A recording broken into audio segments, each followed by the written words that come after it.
Okay, hello again everyone. Good morning, good afternoon, good evening sa inyong lahat. We have another case problem here covering equity investments pa rin po pero meron tayong reclassification. Or actually, hindi pala siya reclassification but by virtue of transactions that transpired during the given year, no, nagkaroon tayo ng change from your equity method pababa ng fair value method. So, no, hindi na nag-qualify, meron tayong discontinuance ng paggamit ng equity method. Okay, and syempre class, no, pag pinag-uusapan po natin yung equity method, we are talking about investment in associates and joint ventures na. So dito sa ating problem, we have a particular case on an investment in associates. So basahin po muna natin yung problem and then the ano no, the illustration and then the requirements and then pakita natin mamaya yung solutions. So tinago ko muna para hindi distraction, okay? So on January 2, 2021, ABC Company acquired 20% of the 400,000 shares of XYZ Corporation or XYZ Company for 30 pesos per share. Yung purchase price was equal to ABC's underlying carrying amount. And ABC plans to hold these shares to influence the activities of XYZ Company. Now, the following data transpired during 2021 and 2022. So, ito po yung 2021, ito naman yung 2022. So, merong dividend na dineclare at binayaran si XYZ Company, no? 40,000 noong 2021 and 48,000 noong 2022. Take note ha, ito po yung dividendo na binayaran ni XYZ Company. Lahat na ha. Hindi po ito yung particular lang kay ABC Company. Doon po mag-ingat kayo ha kasi baka mamaya masyado ninyong na overlook yung problem, may kailangan pa pala sa computation. Ito naman yung profit to XYZ for those 2 years, no? Mentioned, 140 and 160,000 respectively. Samantalang yung shares ng market share or yung share price ni XYZ ay 32 noong 2021 and 31 noong 2022. Now, these are the additional information. On January 2, 2023, nagbenta si ABC Company ng 20,000 shares ni XYZ. Okay. At their quoted price of 31 pesos. Okay. 31 per share. After selling the 20,000 shares, ABC Company does not expect to exercise significant influence over XYZ Company. O kasi nga, nagkaroon ng dilution. Nagkaroon ng reduction ng ownership etong si ABC Company towards XYZ Company. Although for classroom purposes, no, pinag-uusapan po natin yung percentage, but meron namang sinabi yung standard, yung past 28, kung saan pwede rin naman kasi na ma-retain yung significant influence by the indicators that were mentioned in the standard and not necessarily by reference to the percentage ownership. Okay. During 2023, XYZ Company reported profit. Ito ha, for 2023, ito. Reported profit of 120 and on October 31, 2023, nagbayad ng dividends na 20,000. Etong si XYZ Company. And on December 31, 2023, XYZ's shares are selling for 33 pesos. So instead na maglagay tayo dito ng data for 2023, naka-narrative siya. So although pwede naman natin ilagay dito pero para masaya, as is na natin 'yan. Now, ano-ano yung mga requirements? For number 1 and 2, ano daw yung carrying amount ng investment in XYZ company for December 31, 2021 and December 31, 2022. Number 3, magkano daw yung total amount na i-recognize sa profit or loss on January 2, 2023. Okay, so number 4 naman, dividend income na i-recognize in 2023, whereas sa number 5, yung total amount na i-recognize sa 2023 profit or loss. So, ano na, careful po tayo sa ating mga computations. So, unahin na po natin no, itong items 1 and 2, requirements 1 and 2, and allow me to show the solution. Okay. So, kita na po dito no, yung solution sa number 1 and 2. So, papaano ang ating computation dyan?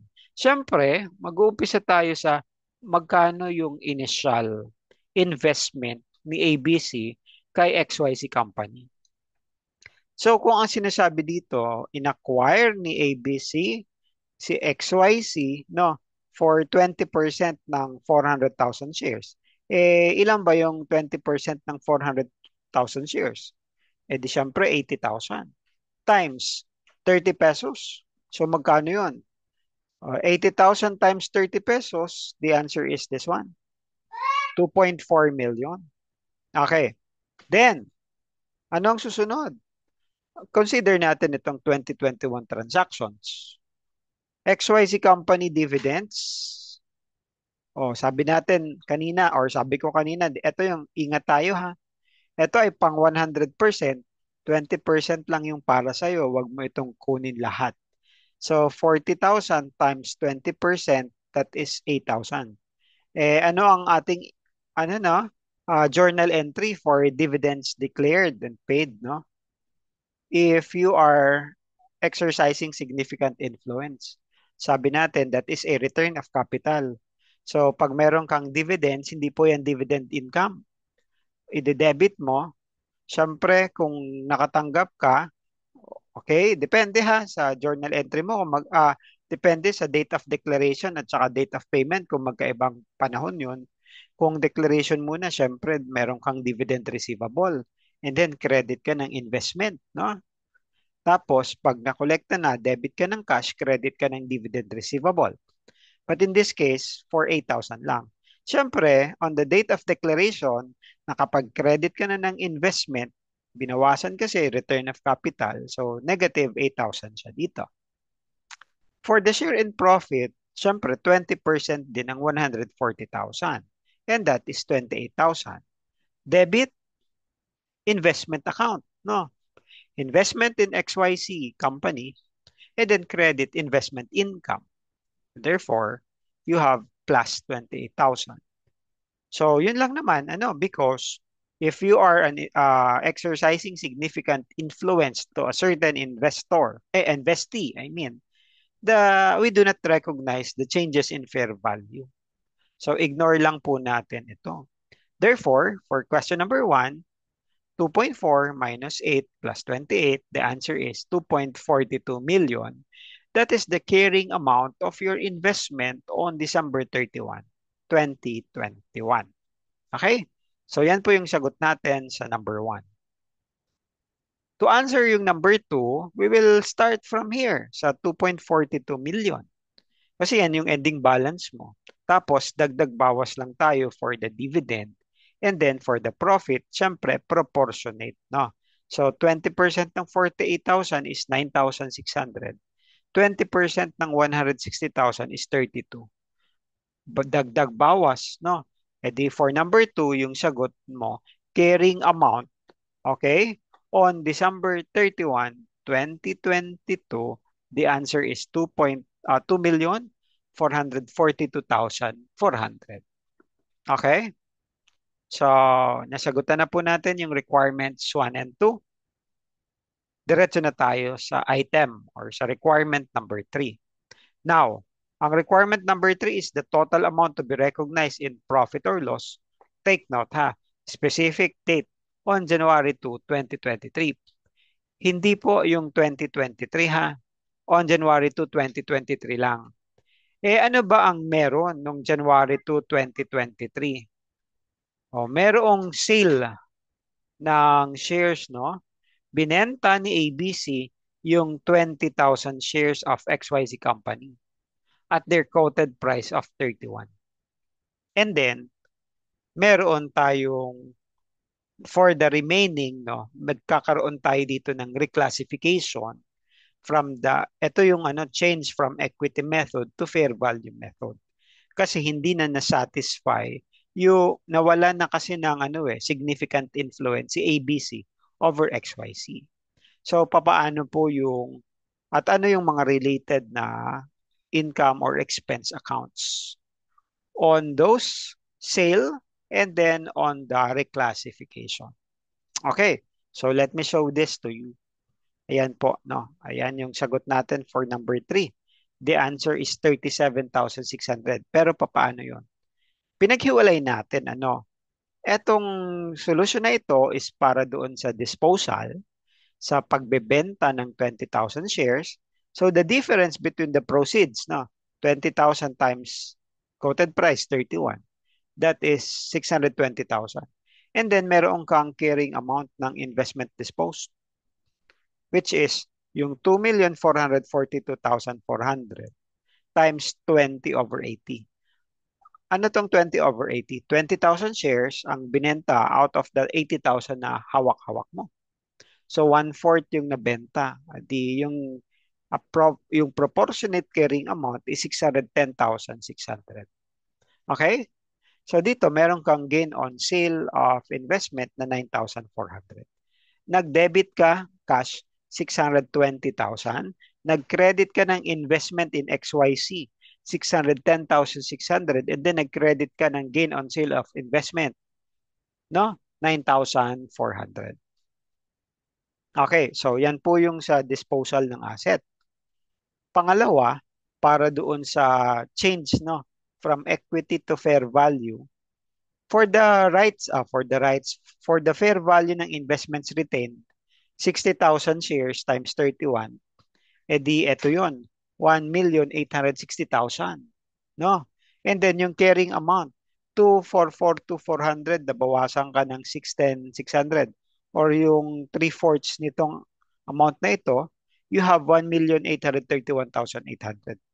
So yung fair value adjustment mo, which is again, by the way, is 28,200. Ito po ay tatapon din natin sa profit or loss. Okay, so since ito PNL, pagsamahin mo silang dalawa, yung total amount na i-recognize mo sa PNL ay 37,600. And this is the answer for item or question or requirement number 3. Okay, now please take note of the following, no? Note number 1. Anong sabi dito? An investor shall discontinue the use of the equity method, no, from the date when it ceases to have significant influence, which in this case is January 2. Okay. And shall account for the investment in accordance with IFRS 9. So dito, okay, walang nabanggit kung FBPL or FVOCI. Alam naman natin yung default is FBPL, yung classification. Unless designate, no, na ito po ay FVOCI. So dito, since walang na-mention, ito po ay default na FVPL. So, i-reclassify mo siya from equity method to fair value method. Kaya nga, yung changes, okay, in the fair value will be taken to profit or loss. Okay?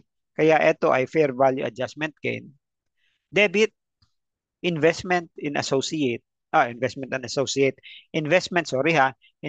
in XYZ company, and then credit, fair value adjustment gain. Okay? 28,200 na taken to profit or loss. Okay? What else? On the loss of significant influence, the investor shall measure at fair value any investment the investor retains, which was etong 60,000 shares. No? The investor shall recognize in P&L any difference between the fair value of any retained interest and any proceeds from disposing of a part interest and the carrying amount of the investment at the date the equity method is discontinued, which was presented in the solution naman. Okay? So, take note po nito. No? Therefore, again, ulitin ko lang, yung sagot sa number 3 ay ito, 37,600. 9,400 representing the gain on sale of investment, and then the 28,200 representing the fair value adjustment gain. Okay? Next, number 4, dividend income to be recognized in 2023. Oh, by the way, ang 80,000 shares over 400,000 shares ay 20%. Ngayon, ang natitira na lang sa kanya ay 60,000 shares. 60,000 over 400,000, that represents 15%.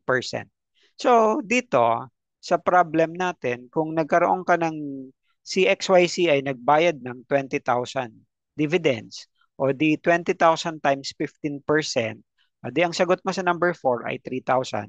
That is a dividend income. Debit to cash or dividend receivable, credit dividend income, 3,000.